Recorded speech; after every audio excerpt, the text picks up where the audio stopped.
Hello everyone and welcome to Rebel Way. My name is Andrew Sutherland and in this tutorial we're going to be creating this jet vapor trail. It's also known as a vapor cone or a shock collar, and this is created when a jet is flying almost at the speed of sound, and when it makes some sort of maneuver you get this vapor that's created around the wings of the jet. And this entire scene and tutorial was created by an artist named Elton Widjaja, and he's going to be taking you through his scene and has been kind enough to also create a tutorial on this. So in this tutorial you're going to learn directly from the artist himself. So thank you so much for your amazing work, and without further ado, let's jump into the tutorial. Before we start with the effects vapor setup, we need to do some preps. We need to make sure that the aircraft that we're working on will be moved to origin first before we do our effects, and then after that we're gonna move it back to the original animation location. So we have this aircraft animation here.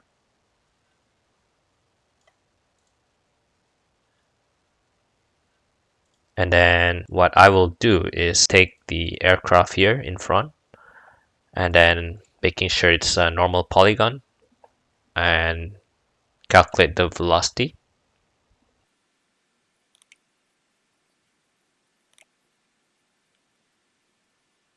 So now once we have this, what we're gonna do is we're gonna get parts of the aircraft mesh that can be used to determine the aircraft direction and also the aircraft up axis. What I did here is I'm gonna use part of the thruster mesh here to align the aircraft to the origin. The reason I choose this is because based on this mesh normals, we can deduce that the aircraft direction is pointing the inverse of the normal here. Say like right now the normal of the points is pointing backwards. If we inverse this normal, we get the aircraft direction. And based on this mesh as well, we can also get the up vector by manually selecting a point that is at the top of the thruster here, which indicates the top of the aircraft, and also a point from the bottom of the aircraft here. And we can make a vector out of that, and that will be our up vector. What we're also gonna do is we're gonna take this velocity that we have from the animation and zero out the positional velocity and just keeping the rotational velocity. You'll see what I mean after I go through these notes here. So if I take a point here, because all the velocity of this thruster should be the same. If I just take a point here, we have the velocity trail. And with that point, what I'm gonna do is I'm just gonna subtract that velocity. And the reason we still have the velocity here is because we have some animation happening as well. Beside the rotation of the aircraft, there's also some components of the aircraft that is moving. If I show you the before and after, before the velocity is just smearing in world space. And after this remove V movement, you'll see that the velocity only appears when the aircraft is doing some like rotational movement. The reason we want this is it will be used for the effects vapor setup later on, but we still need to keep all the original information about like the original velocity and also the wind direction of the surrounding area of the fighter jet, because we're gonna do everything in the origin, right? So basically it's like we're trying to keep the fighter jet static, but we're gonna move all the entire like world or the environment around it to still simulate the wind of the environment. So just subtracting this and output the velocity again. And on top of that, I'm gonna store the original velocity. And I also prepare some extra attribute here called wind direction and wind speed, which is just the inverse of the aircraft movement. Because when the aircraft moves forward, it's like saying the wind also moves backward. So I invert it, normalize it, and you get the wind direction, and the amplitude of this velocity will be the wind speed. So this is the original velocity, and these are the wind direction. Now moving on to the actual counter transforming the fighter jet to the origin. What I did here is from that thruster mesh, I compute the point normals, extract a centroid here because we just need a point to store like the information for the counter transformation. And then from this thruster mesh, I also selected some of the points. Yeah, in this case, I'm just selecting these 3 points here. So the point at the inner part of the aircraft, I'm gonna use it to copy the normals. To be honest, these 3 normals are exactly the same, so you can choose any of the points and copy the normals from there. But before we copy these normals, remember that these normals are inverted because this is facing backward, because of course the thruster will face backwards compared to the aircraft, right? So we need to inverse it and then copy the normals back to the original points here. So now we have the normal vector. We can align this normal vector with the z-axis and you will get your aircraft aligned with the z-axis. But remember that the aircraft also rolls around and twists around. So we also need to have the up axis to orient that. What I did here is I'm just taking these 2 points here, which indicates the top part of the aircraft and the bottom part of the aircraft. Make a line out of it, make a tangent, store it in the normal just for visualization. So this will be our up vector. We don't need both of the points. The reason we get both of these points is just to make the vector out of it. Now rename the normal to up vector and copy it back to these original points. And if I visualize the up vector, you'll see that the up vector is pointing to the top parts of the aircraft. If I ghost this, let's move to a frame that's easier to see. Maybe something like this. Still hard to see, but you see this yellow line, it's pointing to the top of the aircraft. And then the blue line is pointing to where the aircraft is moving towards. So in this case, it's front here. And based on the normal and the up axis, we can calculate the orientation of the aircraft. So the up axis will be the y-axis, the normal will be the z-axis, and to get the x-axis, we just need to cross product the up vector and the normal vector, making sure everything's normalized. And then with this 3 vector here, the x and the y and the z, we can convert it to matrix 3, represent the rotation of the aircraft. And I convert the matrix 3 to quaternion as well, because the reason is later on we're gonna use this quaternion to convert to Euler for later use. And then after I calculate the detect orient, now we can use that attribute to move the fighter jet back to its origin and also rotate it to align with the z-axis. So in this point fob, what I'm doing is just taking that that point that we have before with the normal and up attribute and with the detect orient attribute. For the position, I'm just gonna inverse the position of the second input, which is this point here. It's here. Basically, we're just gonna move it to 0, 0, 0. So this is what we get.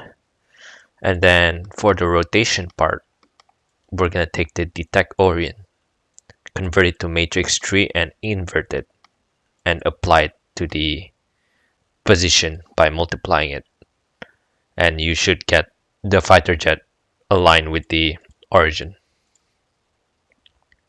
And I'm also doing this for some other vector attributes that needs to be oriented also together with the fighter jet. So in this case, I'm orienting the acceleration, the wind direction vector that I made for later use, and the original velocity. And make sure we also store the rotation matrix, the position, the original position, and the Euler rotation as well. And after that, I'm just making collisions here, and this part here, it's basically for me to reference the wind direction and the wind speed. This is just some extra attribute. These two are exactly the same, but with a bit of different factor. Let's start with the vapor that is happening near the cockpit.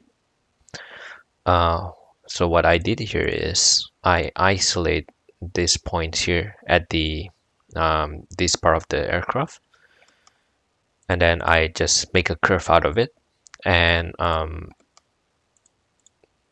I move one of the endpoint of the curve towards the back of the wings,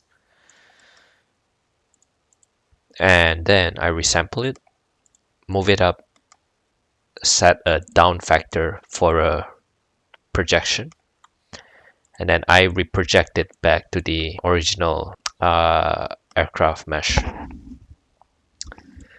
And then I'm making sure to delete all the points that are not colliding with the mesh. And then I resample it to a higher resolution.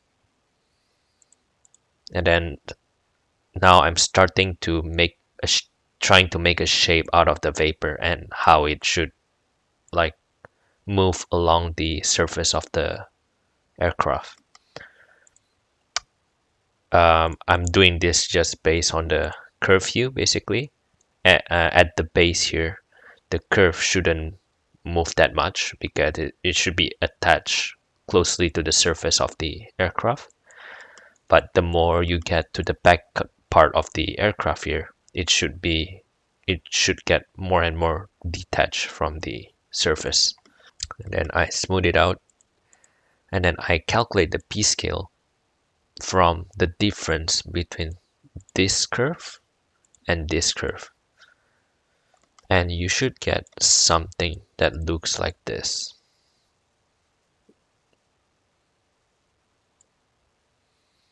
And once that's done, I'm just doing some final tweaks. I'm just moving this curve a bit to the right side, if you can see. And then just smoothing out the p-scale again.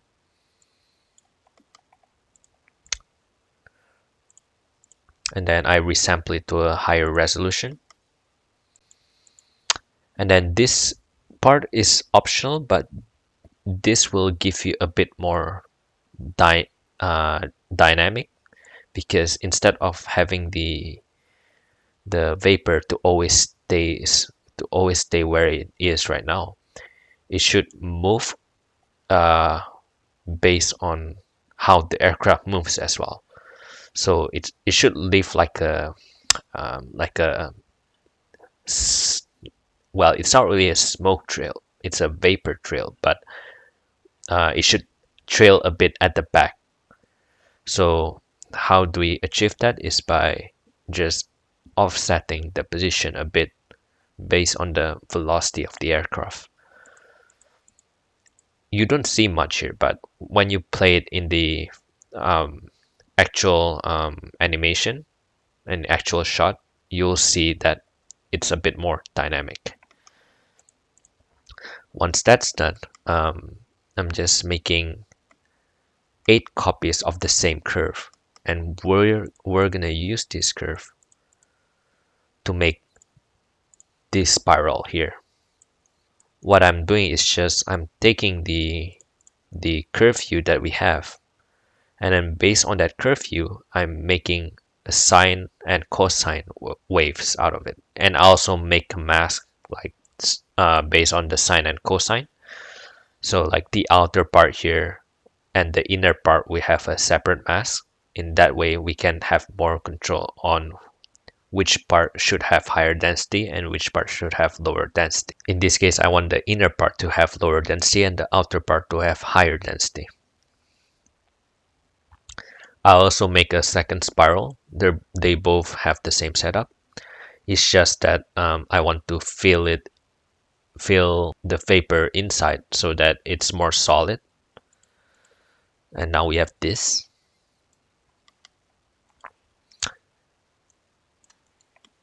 And now we add some positional noise, some higher frequency noise.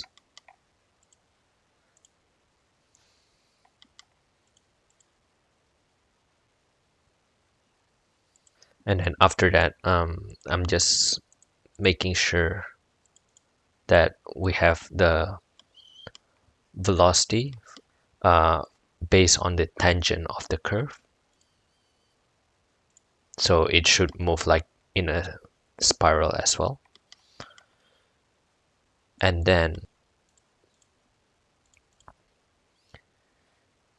now I started to make the density attribute based on the curve view as well. So the area here should have higher density than the back part here.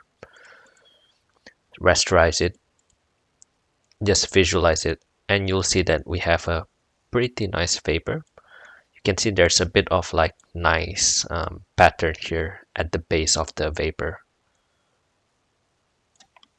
And slowly when we get to the back of the aircraft, it's getting more and more turbulent. To add an extra turbulent, I'm making an extra mass based on the curve view. And then rasterize it and then use this as a mask for the cloud wispy noise. This node is actually made for clouds, but since vapor is technically water as well, it acts like clouds, so yep, should work pretty well. Now we have more details at the back here. Then we make sure we deactivate unnecessary voxels. And then I merge this with the velocity field that we have. So you can just take the velocity that we have from the original aircraft animation. Yep, that's pretty much it. And that's the vapor near the cockpit. We cache this out and then we animate the density based on the movement of the aircraft. So this vapor should only happen when the aircraft is doing a very sharp turn.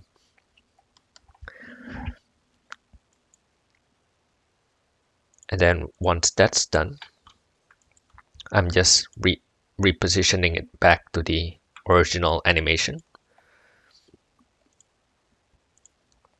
And then I'm just aligning the bounding box of the VDB to match with the XYZ axis. This is just to make sure that everything works well and we don't have a weird VDB issue, although it shouldn't be an issue. And then we can cache it out again. And you can do the exact same thing for the vapor on the other side of the aircraft. Moving to the fine details of the vapors. So you'll see some streaky stuff that is happening near the aircraft wing and also around the aircraft fuselage back here. The key to do this is using the VDB potential flow. So what I'm gonna do is I scale it down. The reason I scale it down is because I find that it's easier to work with the VDB potential flow when it's smaller in size. You don't have to, but I already make the value to work with this size. And later on we can scale it back up. And then we make a polygon, a VDB from polygons out of it. Just do some smoothing. And then VDB potential flow will accept a surface and optional velocity VDB. So right now I have surface and velocity field, and then I'm just gonna put it in. So now you see we will have a new field, VDB field called flow val. So this is what we're gonna use mainly to drive the looks of the vapor fine details.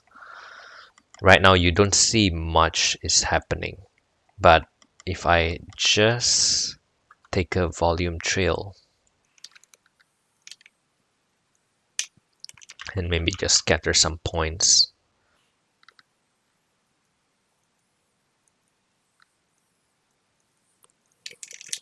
if I do this, you'll see that the flow of the air around the aircraft. So it will basically try to simulate the wind tunnel of the aircraft. And to get it working, we also need the background velocity. And this background velocity, we can take it from the velocity that we extract from our counter transformation. Remember that when we transform everything back to the origin, we also transform all the velocity, acceleration, and everything to match with the current orientation of the aircraft. So I'm using that to drive the background velocity field in the VDB potential flow. You'll have this interesting airflow basically around the fighter jets. And now I'm just gonna keep the flow val field, and then I'm just renaming it back to velocity, and I'm just gonna add a bit of outward push for the velocity. So the second input, I'm just taking the surface field that we had and then calculate the gradient of the surface field. And then I'm just going to add it to the velocity field. You should have something like this, which is pretty interesting.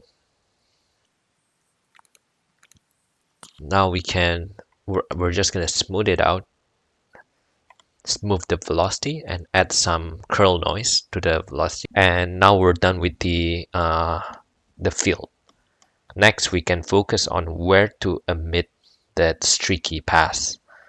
So in this case, I just want to emit around the top of the wing and also the top of this aircraft at the back. I'm just scattering some points and then creating a mask on top of the wing, and then just doing some polishing and setting up the density, and then interpolate it back to the original animation, because remember that we have some components of the aircraft that is moving, if you can see here. And once that's done, we're gonna use this point to do a volume trail with the velocity field that we already created from the VDB potential flow. And we will have something like this. Pretty cool. And after this, we're basically pretty much done. We can convert this directly to volume by using the volume rasterize attributes, but I'm just doing some polishing here and there, basically, just to get some more variation on where the density should be. I also added some extra airflow around here with lower density with the same approach, but different area that I mask. So instead of masking on top of the wing, I mask this area here on top of the fuselage. And now we have this, and then we scale it back up to the original size, because remember previously we scaled it down for the potential flow. And then I'm just resampling it to a higher resolution, some polishing, adding some positional noise based on the curfew, and then I rasterize it.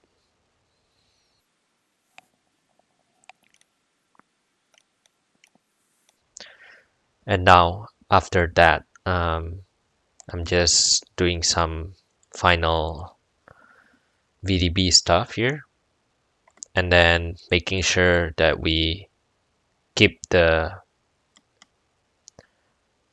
we transfer the velocity field from the velocity point attribute that we had on the aircraft, on the original aircraft, for motion blur purposes. And then we cache it out. And then we can do the same thing with the density animation. In this case, I'm just linking this animation basically all together, since all of this will happen at the same time when the aircraft is doing a very sharp turn.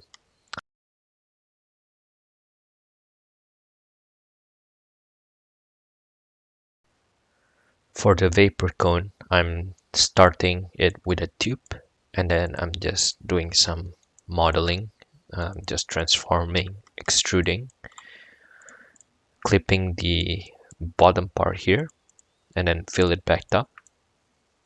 It doesn't have to be that accurate at first, as long as it's on top of the wing, mostly aligned with the wing angles. And then just doing a remesh here, smooth it out.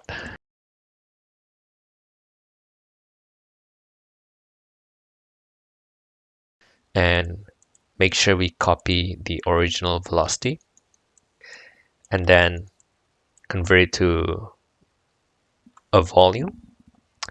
And then I multiply it with another volume, which is created from this original cone without the clipping at the bottom. But the difference is this one, I make sure to turn on the fill interior so that we have a nice smooth ramp from the outer part here, from the surface, which will have the density of 0. And then slowly when we get deeper and deeper, it will have a higher density here. So I'm gonna multiply it so we have this smooth transition from the surface to the interior of the volume. And then after that, I make sure to also intensify the front edge of the vapor here. And what I did here is I'm using this mesh that we already have, make a dot product out of it, basically just masking the one that is facing forward here in the positive C. You can see there's a bit of white color here. So basically we're using this, I'm just blasting everything that is black, and then we're using that mask to increase the density at the front part of the vapor. it's actually pretty simple. It's just an XYZ distance with fit range.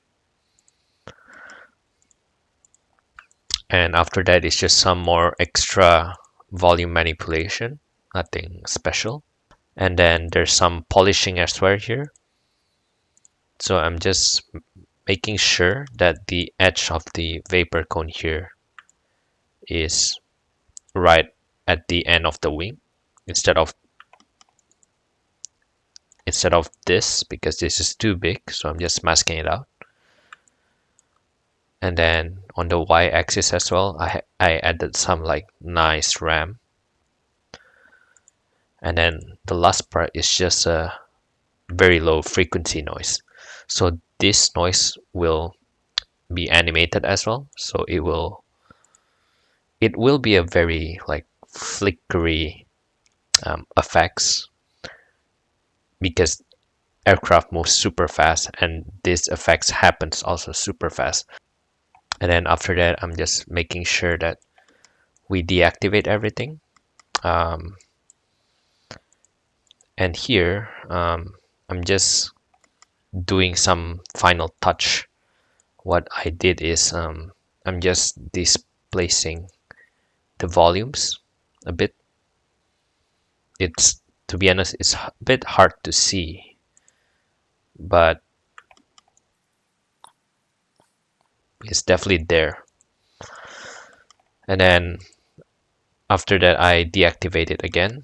And then right now, if you look at the bottom part of the aircraft, you'll see there's some volumes that is leaking at the bottom here. So what I did here is I'm just taking parts of the wing from the aircraft here, the top part of the wing. I'm just making sure it's just a frame. And then basically I mask everything below it. So how I do this is just by using XYZ distance to the mesh, and then I get the closest position between the voxel and the wing surface, and then get a vector out of it. And if the vector is aligns with the normal of the surface, then it should be visible, like the density should be 1, and if it's below it, then it should be 0.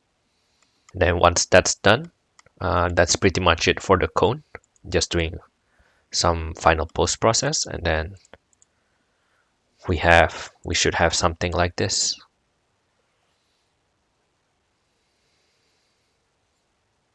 And then in order to turn it on during the high turn, I'm just doing it by hand, basically, animating the density.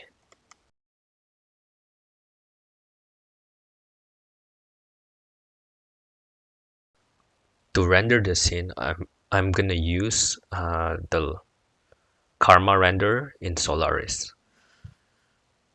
So before we start, I'm gonna initialize some of the primitives and shot info.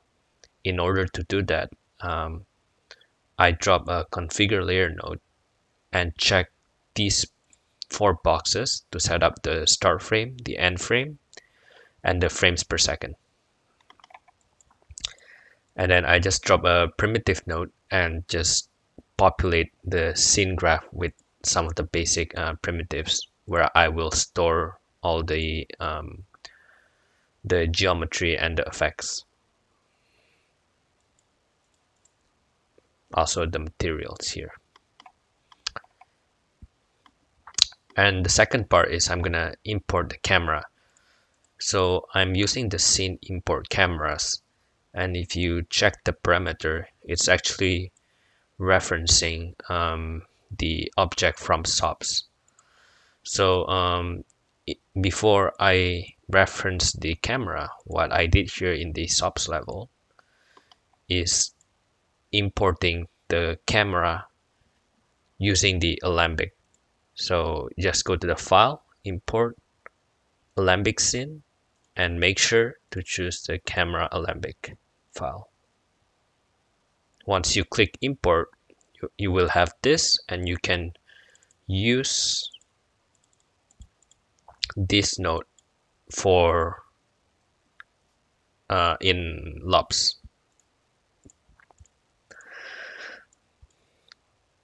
So once you do that, I'm just making sure that I have a proper naming for the camera. So I just drop a stage manager and basically just rename it. Let me just show you how I do it. So stage manager here, you'll see it will get the whatever inputs that you have in the scene graph, and then you can just double click here and rename it, and in the scene graph the camera will get renamed. And then I make sure to cache the entire frame range into a USD file and reference it for later use. For the lights, I just go with the basic dome light, and I configure the safe path so that when I cache the USD at the end, it will save the lights into this USD file, and then make sure I reference it, and then graph the lights into the main branch. So now in the scene graph, you should have these primitives, the camera and the dome light. The second part is optional, but I'm just importing the environment that I've created using the mapbox node in Houdini. So it's just a set of like tiles of ground, basically terrain. So I'm just importing 9 tiles of terrain, and basically I'm just organizing it into a group called ground, offset the location, create a material, and if I dive in, you can see some of the material network here, and then assign the material. And if I try to render this in Karma, you should be able to see the result. There you go.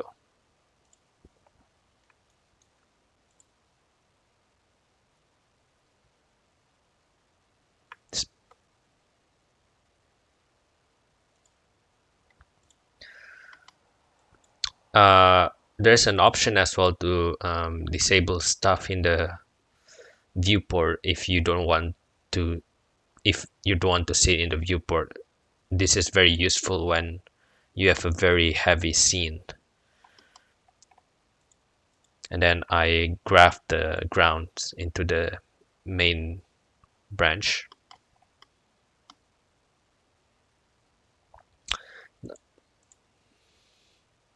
Next, I'm importing the aircraft.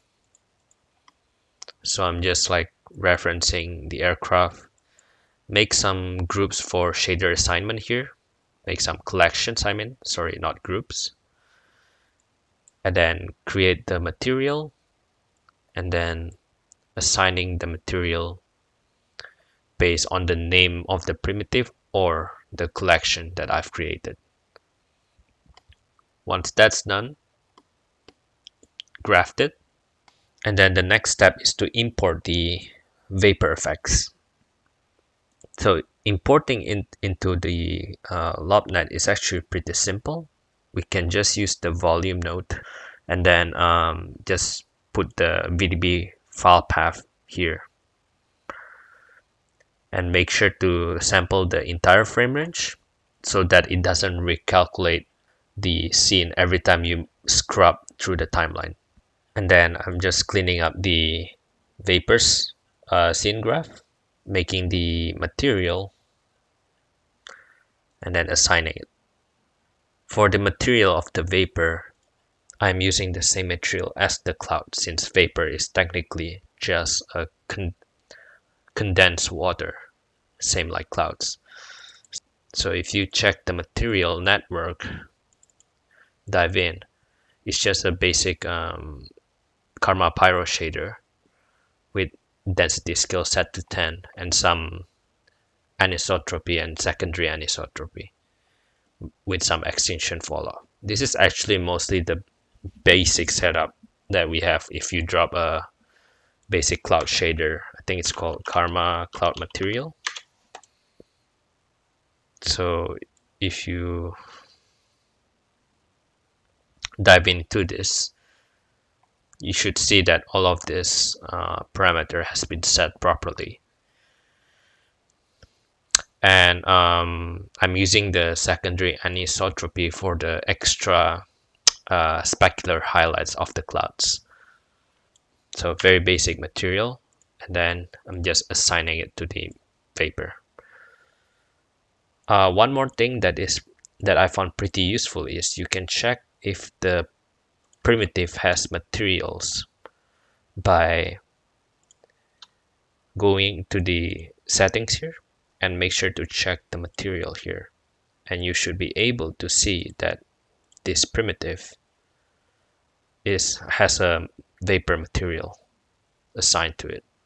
Once done, graph stages again, and everything should be set for render. So if I test render everything, it shouldn't take that long since the scene is pretty light, and Karma XPU is pretty fast as well.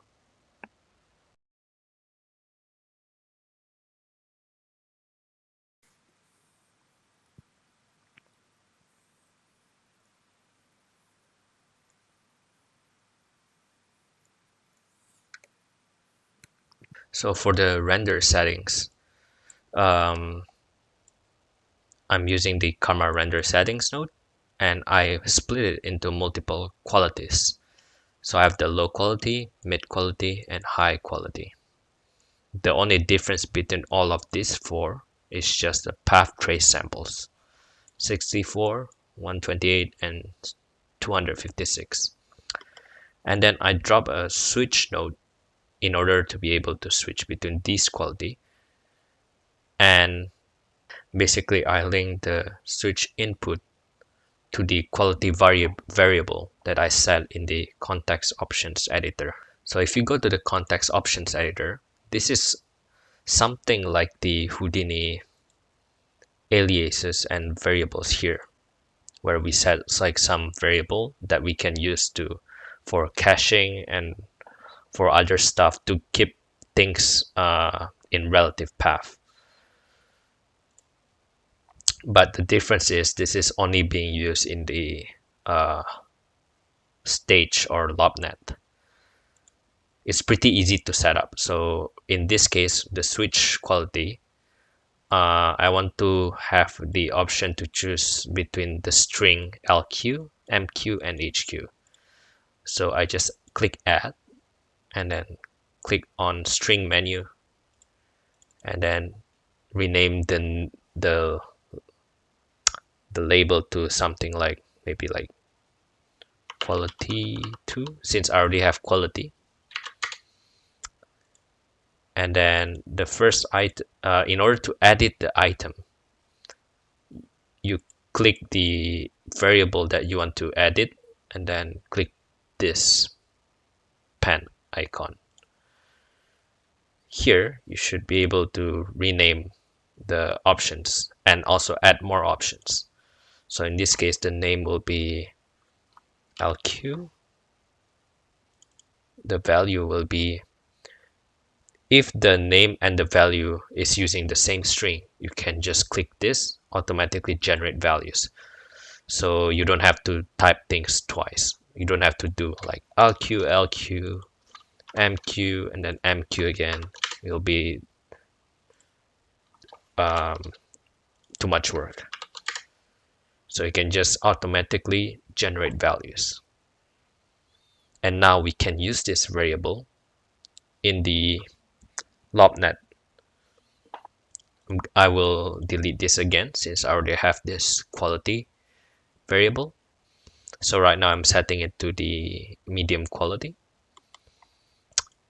Same with the overscan. I'm giving it an overscan of right now the overscan is turned off, but if you want to be able to add some overscan to your render, you can drop a render settings node and then make sure you adjust the render settings primitive, this one here, and the action is set to edit. Make sure to set or create the data window NDC and basically just give the paddings that you want. In this case, I'm giving a 5% padding, 5% padding or overscan.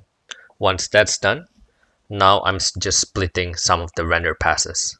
Make sure when you split these render passes, beside keep if you decide to prune unselected, make sure to always have the render settings primitive, the materials, the cams, and the lights, and also of course the geometry that you want to render or the effects. So the first one, I'm just isolating the environment stuff, making sure I phantom anything that that I want to use as a phantom. Phantoming in Solaris is pretty simple. Basically, just select the primitive that you want to use to phantom. You can also do a multiple selection by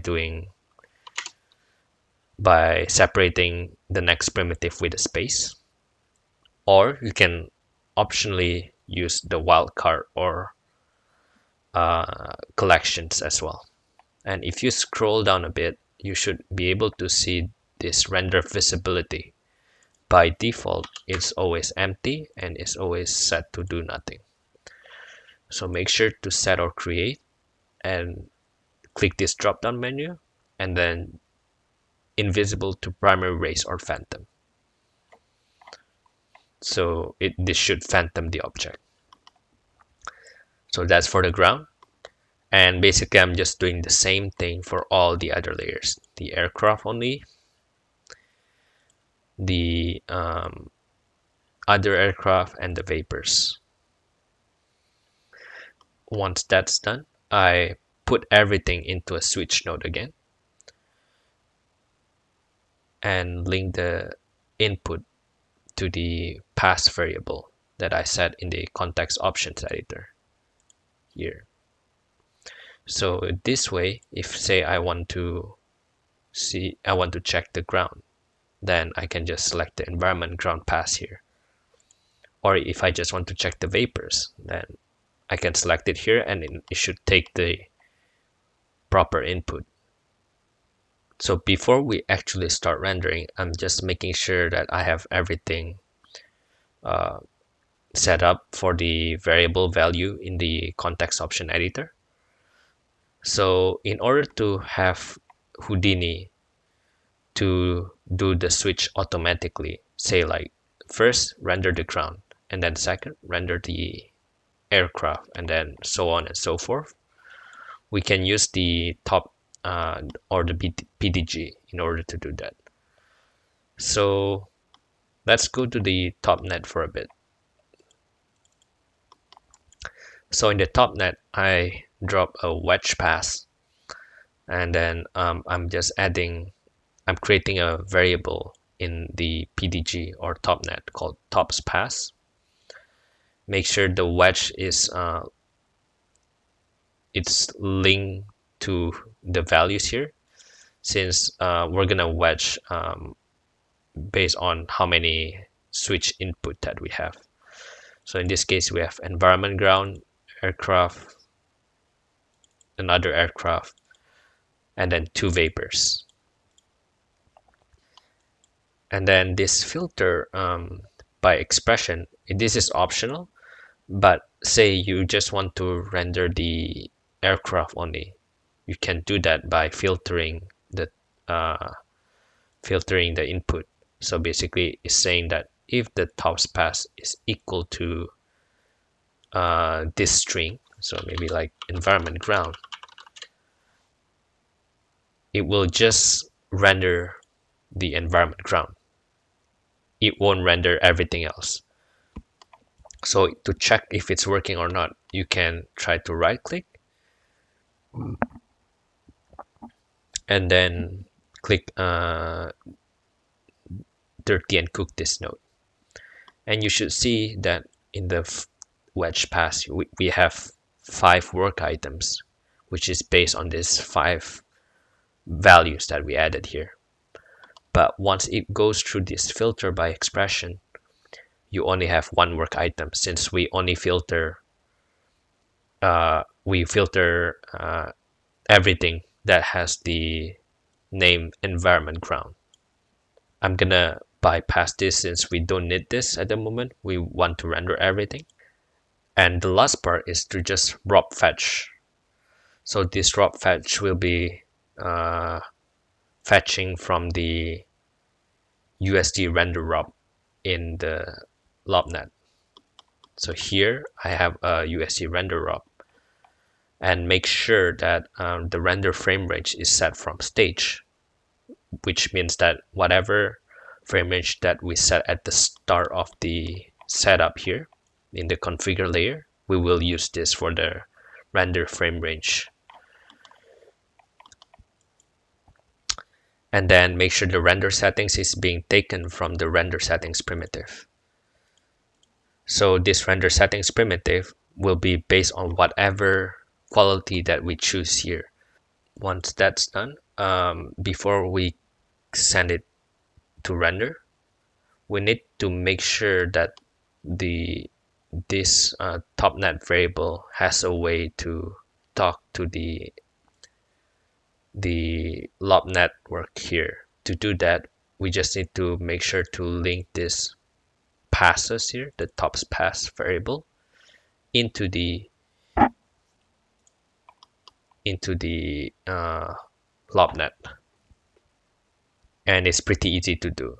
You can just drop an edit context option node here and make sure to set the pass variable that we have in the context option editor to the tops pass.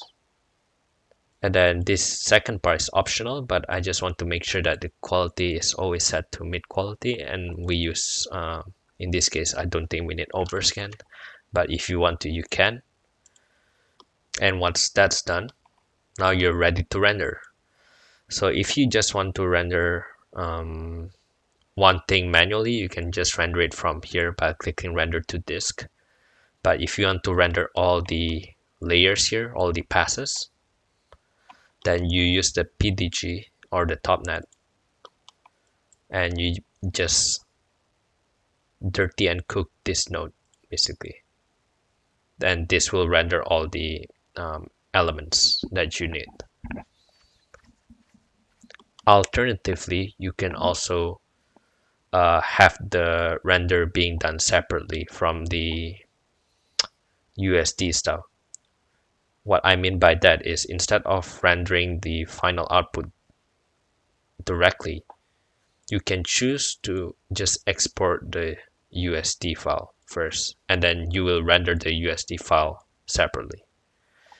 This is like saying that you want to cache the IFD file for mantra render before doing the actual mantra render, instead of just rendering everything directly through mantra. In a way, it can be faster as well. This export node is USD rob node, but this render node is USD render rob. So they're not the same at all, and make sure you be able to differentiate those two.